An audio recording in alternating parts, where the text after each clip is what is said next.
Yeah, Ivanna Lizette Ortiz's estranged husband just broke his silence, and what he revealed in those court documents changes the entire trajectory of this case. Because this was not a snap decision. This was allegedly weeks in the making, and I need to talk about this right now.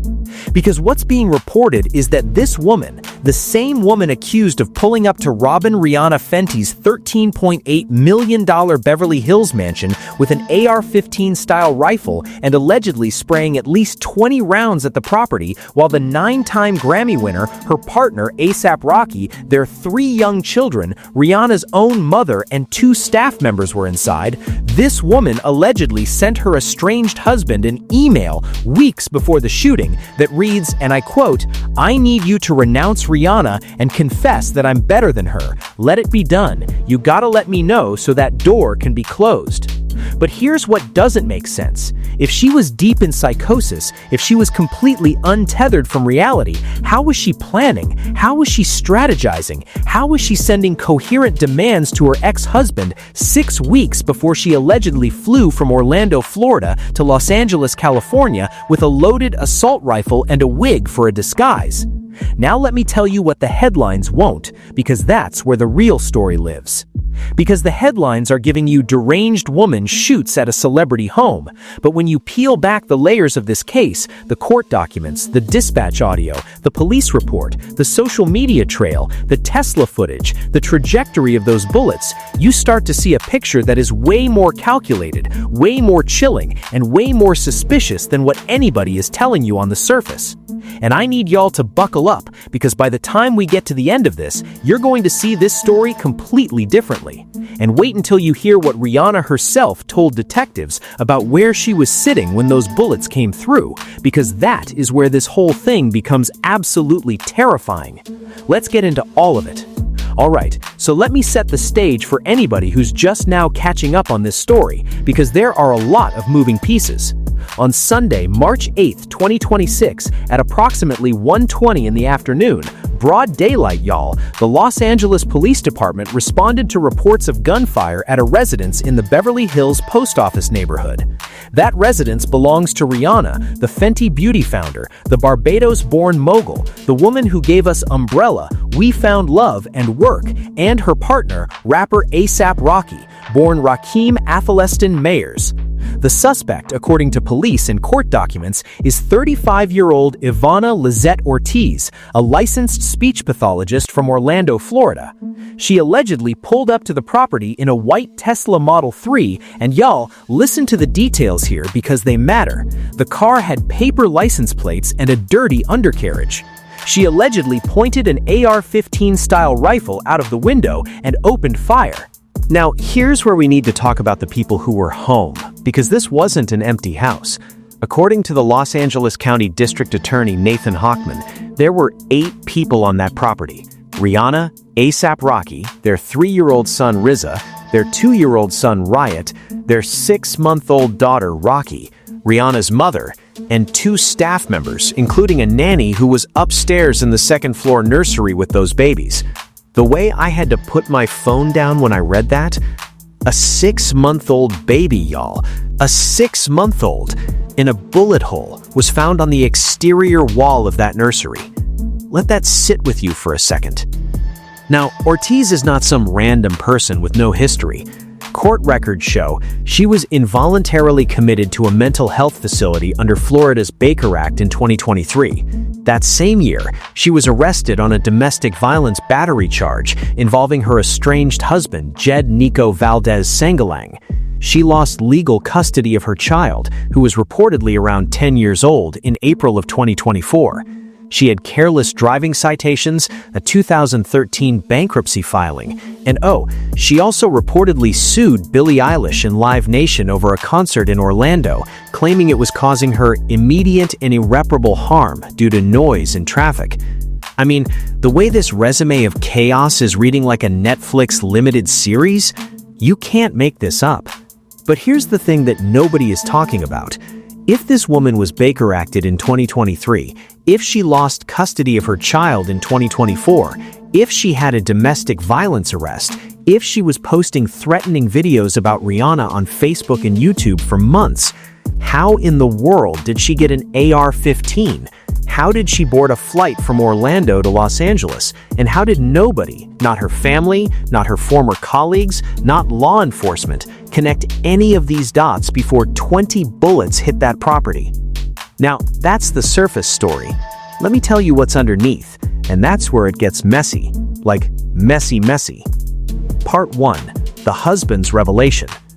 Alright, so let's start with the husband, because this is the new development that has everybody talking. In court documents obtained by TMZ and filed this past weekend, Jed Nico Valdez Sangalang, Ortiz's estranged husband, attached an email that he says Ortiz sent him on January 26, 2024. That is 6 weeks before the shooting. 6 weeks. And the email allegedly reads, "I need you to renounce Rihanna and confess that I'm better than her. Let it be done. You gotta let me know so that door can be closed." Now I need y'all to really sit with that for a second, because this is not the language of someone in a sudden psychotic break. This is an ultimatum. This is a demand with a deadline. Let it be done. You gotta let me know. That's structured thinking. That's someone who has a plan and is checking off boxes. And my question is, what did he do with that email? Did he respond? Did he report it? Did he tell anybody? Because here's what I think a lot of people are missing. If she was sending him messages like this, it's not unreasonable to believe she was sending similar messages to other people in her life, her family, her friends, her former coworkers. Somebody saw something. I'm just saying, it's odd that everybody is coming out of the woodwork now saying, oh, she was unwell, when allegedly there was a paper trail for months. According to the court documents, Sangalang says he didn't even find out about the shooting until Monday, the day after it happened, when he started getting calls and emails from news agencies asking for information about his estranged wife. He then tried to shield their minor child from the news, but another student at school told the kid before he could. Now that part is genuinely heartbreaking. Imagine being a child and finding out at school that your mother allegedly tried to murder one of the most famous people on the planet. He has since asked the court for full custody and sole decision-making authority over the child, which, honestly, at this point, I would hope so. But here's the thing I keep coming back to, and this is just my take. Why did she need her husband to renounce Rihanna? What was the connection? Was he a fan? Was he listening to her music? Was there some sort of delusional belief that Rihanna and her husband had a relationship? Because the email doesn't read like general celebrity obsession, it reads like jealousy. It reads like there's a personal connection, real or imagined, that we are not being told about. And that is where this gets really, really interesting. Now let me tell you what the headlines won't, because that's where the real story lives. Part 2. The social media trail. Because it wasn't just one email. According to multiple reports, Ortiz had been posting about Rihanna on Facebook and YouTube for months. On January 4th, more than 2 months before the shooting, she posted a video saying, and I quote, "Listen, Rihanna, when you die, God is taking me to my future. You want to kill me? Shut up. She's a witch. She's a witch. I'm a watchman. She's a witch. Get that stupid girl out of here." On February 17th, she posted a meme allegedly accusing Rihanna of having AIDS. On February 23rd, less than 2 weeks before the shooting, she tagged Rihanna on Facebook and wrote, "Are you there? 'Cause I was waiting for your AIDS 5-head self to say something to me directly, instead of sneaking around like you're talking to me where I'm not at." She was also going after Cardi B in videos, talking about how she was the cutest tonight and nobody could mess with her. Now, are y'all seeing what I'm seeing? Because this isn't a person who snapped overnight. This is an escalation pattern that was visible to anyone who was paying attention. It was public, it was on Facebook, it was on YouTube, and it went on for months. So my question is, and I need somebody to explain this to me, where was the algorithm? Where was the reporting? Facebook flags people for saying way less than this, but a woman is posting death threats, naming a specific celebrity, calling her a witch, talking about her dying, and nobody flagged it? No platform took action? No law enforcement agency got a tip? Tell me how that makes sense. I'll wait. Part 3. The actual shooting. The details that don't add up. Now, let's talk about the actual shooting, because the more details that come out, the more disturbing this gets. According to the police report that was made public in a court filing, Rihanna told detectives that she and A$AP Rocky were inside an Airstream trailer that was parked in the driveway next to the home's garage. Rocky was sleeping in the rear of the trailer. Rihanna was sitting at a window seat. She heard approximately 10 loud sounds, like something banging on metal. She pulled back a curtain and saw bullet holes in the front window of the Airstream. 2 bullets hit the double-pane front window of that Airstream, but reportedly did not penetrate through. A 3rd bullet hit the trailer's side. Rihanna woke Rocky up. She shouted that someone was shooting at them, and they both got on the floor before running into the main house to check on the children. Now here's what got me. A bullet hole was found on the exterior wall of the 2nd floor nursery. The nursery, where 3 babies were with their nanny. The nanny told police she heard the shots, but didn't initially believe they were gunfire. And here's where I need to pull out what I'm calling my precision theory, because look at the pattern. Police say at least 20 rounds were fired. Bullet holes were found in the property gates, the walls, and a neighboring home. But multiple bullets, and this is according to the police's own report, specifically hit the Airstream trailer where Rihanna and Rocky were inside. Not the main house, not the garage, the trailer, the specific structure where 2 people were sitting. How did she get that information? How did she know they were in the Airstream? Was she watching the house? Was she casing the property? Because the way those bullets hit that trailer in what people are describing as a triangular pattern, boom, boom, boom, that does not look random. I'm not saying she's a trained marksman. I'm saying that for a speech pathologist from Orlando allegedly in the middle of a mental break, the grouping of those shots is interesting. That's all I'm going to say. And on top of that, the dispatch audio. Approximately 10 shots were reported by the 911 caller. A white Tesla Model 3 with paper license plates was identified. The LAPD helicopter tracked her from the scene. Officers followed her for approximately 30 minutes through the streets of Los Angeles, from Beverly Hills all the way to a parking lot in Sherman Oaks before they pulled her over. 30 minutes with a loaded AR-15 in the car. Let me ask you, where was she going? What was the plan? Did she think she was going to make it to LAX, to another target? And when they finally stopped her, they found not just the rifle and 7 casings, but also a wig, a disguise. She allegedly brought a disguise. So let me run through this real quick. She allegedly flew from Florida to California. She acquired or brought an AR-15 style rifle. She had paper plates on the car. She had a wig as a disguise. She allegedly knew where Rihanna lived. She allegedly knew when they were home, and she sent her husband an email 6 weeks earlier suggesting this was already on her mind. Does that sound like a psychotic break to you, or does that sound like planning? Now, here's what the official narrative wants you to believe. Mentally unwell woman has a break from reality and does something terrible. And listen, I'm not a psychologist, I'm not a psychiatrist. I'm not going to sit here and diagnose anyone. Mental health is real, mental illness is real, and it is entirely possible that Ivanna Ortiz was suffering. But here's the thing, and this is what I need people to understand.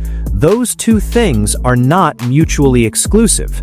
You can be mentally unwell and premeditated. You can be suffering and calculating. The prosecutors themselves said the attempt to murder was, and I quote, willful, deliberate, and premeditated. That's not me saying it, that's the DA's office. And right when you think you've heard the worst of it, let's talk about how the system failed at literally every checkpoint. Checkpoint number 1, the Baker Act. Ortiz was involuntarily committed in 2023. Under Florida law, the Baker Act is supposed to flag individuals who may be a danger to themselves or others. Was there any follow-up? Was there any monitoring? Was there any restriction on her ability to purchase or access firearms? Because an AR-15 ended up in her hands. How? Checkpoint number 2, the custody ruling. A judge awarded full custody to her ex-husband in April 2024 and barred her from contact with the child. That means a judge looked at her situation and said this person is not fit to be around their own child. If a court determines you are unfit to care for a 10-year-old, how are you fit to walk around with an assault rifle? Checkpoint number 3, social media. She was posting threatening content about a globally famous celebrity for months. She tagged Rihanna directly. She referenced death. She called her a witch. She made a video talking about Rihanna dying. None of this was flagged? None of this was reported? In 2026, after everything we learned about online radicalization, after everything that's come out about stalkers and parasocial obsession? And checkpoint number 4, and this is the one that really gets me, the bail. Her bail was initially set at $10.225 million, which sounds like a big number, right? But then it got reduced. First to $1.875 million, and then her public defender had the audacity to ask for it to be reduced to $70,000. $70,000 for attempted murder, for spraying 20 bullets at a home with a 6-month-old baby inside. Now let me do the outrage math for you. At $1.875 million with a standard 10% bond payment, she needed $187,500. Even at the reduced bail, $187,500 was still needed to bail out, which she clearly didn't have. So what was the plan? And who was funding this? So you mean to tell me that no one funded her at the $1.875 million level, but if you let her get to that $70,000 level, someone was going to bail her out? And then she was out with no monitoring, no restrictions, nothing to stop her from finishing the job? This is a situation that puts ASAP Rocky, 3 babies, a grandmother, and a nanny in direct danger. Make it make sense. Now, I know some people are going to say I'm reaching. They're going to say, you're just a commentary channel. You don't know the legal system. And you're right, I'm not a lawyer. But I don't need a law degree to know that something is broken when a woman can be Baker acted, lose custody of her child, post death threats online for months, acquire an assault rifle, fly across the country, case a celebrity's home, fire 20 rounds at a property with 8 people inside, and then potentially walk out of jail for the price of a nice car? I'm not saying it's a conspiracy. I'm saying the facts, as alleged, don't support the level of response we're seeing from the system. And if you don't find that suspicious, that's more concerning to me than anything. And let me also address the elephant in the room, because the original dispatch audio mentioned a Hispanic woman with blonde braids in the driver's seat. But there were also reports, and this is from the police's own radio correspondence, about the possibility of another individual in the vehicle. Now, when they arrested Ortiz, she was reportedly alone. But the question is, was she alone the entire time? Was there someone else in that car when those shots were fired? Because if there was, where did they go? And why isn't anyone asking about a phantom passenger? Again, I'm not accusing anyone. I'm just asking questions that I think need answers. And if the answers were simple, they would have answered them already. Now let me tell you what the headlines won't, because that's where the real story lives. And the real story is this: our system is built to react, not to prevent. And until that changes, celebrities, public figures, and honestly regular people are going to remain vulnerable to exactly this kind of escalation. Now I want to bring this back down for a second, because I've been going hard with the analysis and the questions and the frustration, and all of that is valid. But at the end of the day, we need to remember the human element of this story. Rihanna, a woman who has given us decades of music, of beauty innovation, of culture, was sitting in a window seat in her own driveway when bullets came through the glass. ASAP Rocky was sleeping when his partner shook him awake, screaming that someone was shooting at them. They crawled on the floor of an Airstream trailer and ran into their house to make sure their babies were okay. As a human being, that hits different, because that's not a headline, that's a mother, that's a father. Those are parents running through gunfire to get to their children. And those children, 3 years old, 2 years old, 6 months old, they didn't ask for any of this. None of them did. A bullet hit the wall outside the nursery. I need y'all to sit with that. If that trajectory had been 2 degrees different, I can't even finish that sentence. Thank God nobody was physically hurt. Thank God. But the trauma, the psychological damage for Rihanna, for Rocky, for those kids, for Rihanna's mother who was inside that house, for the nanny who heard gunfire and had to protect babies that aren't even her own, that damage is done. And no conviction, no bail amount, no prison sentence undoes that. And let's not forget, this isn't the first time Rihanna has dealt with someone violating her space. Back in 2018, a Fullerton man broke into her Hollywood Hills home and spent 12 hours inside before her assistant discovered him. He pleaded non-contest to stalking. The system failed her then, and here we are 8 years later with an escalation that went from breaking in to an AR-15. The pattern is getting worse, not better. This also makes me think about the broader crisis of parasocial obsession in the age of social media. We saw it with the man who showed up at Taylor Swift's home. We've seen it with countless artists who have had to increase their security, move their families, alter their entire lives because people on the internet cannot distinguish between admiration and ownership. And now we're seeing it allegedly taken to its most extreme, most violent conclusion. I think about Kanye West, and I say this with genuine concern, because we watched a mental health crisis play out in real time for years, and the response was memes. It was commentary. It was entertainment, until it wasn't. And I'm not comparing situations, but I am saying that the way we treat mental health in this country, the way there's either freedom or a locked facility with nothing in between, is actively putting people in danger, both the people suffering and the people around them. Rihanna reportedly flew her private jet out of Los Angeles after the shooting. She took her family and she left. And honestly, I don't blame her, not even a little bit. All right, y'all, so let me bring it all together, because this story has so many layers and it's still developing. Here's where we stand. The estranged husband, Jed Nico Valdez Sangalong, has broken his silence and revealed that Ivanna Ortiz allegedly sent him an email on January 26th, 6 weeks before the shooting, demanding he renounce Rihanna. He says he didn't know about the shooting until the next day, when news agencies started contacting him. He's now seeking full custody of their child, and that child found out about their mother from another kid at school. Heartbreaking all around. Ortiz has pleaded not guilty to all 14 felony charges, including attempted murder. Her bail is set at $1.875 million. She was found with the AR-15, 7 casings, and a wig in her vehicle. Prosecutors say the attack was willful, deliberate, and premeditated, and Rihanna and her family have left Los Angeles. But the questions remain. Who knew what, and when did they know it? How did this woman acquire that weapon? How did she know where Rihanna's family would be? Why did the social media posts go unflagged for months? Was there a second person in that vehicle?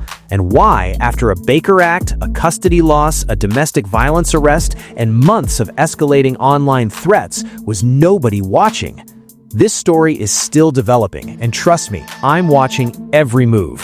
When the next court date hits, March 25th for the formal proceedings, I'll be right here breaking it all down. Let me know what y'all think in the comments, because I know y'all caught something I didn't. Drop your theory below. I read everything. And if you haven't watched my other videos on this case, the one where I break down the Tesla Sentry footage, the dispatch audio, and the 911 call, go watch those, because this story makes way more sense when you see all of that together. And when the next update drops, I'll be right here. You already know. Stay safe out there, stay informed, and always remember, now let me tell you what the headlines won't, because that's where the real story lives. All commentary is alleged. This is entertainment and opinion. Support creators. I'll talk to y'all soon. Love y'all. Bye.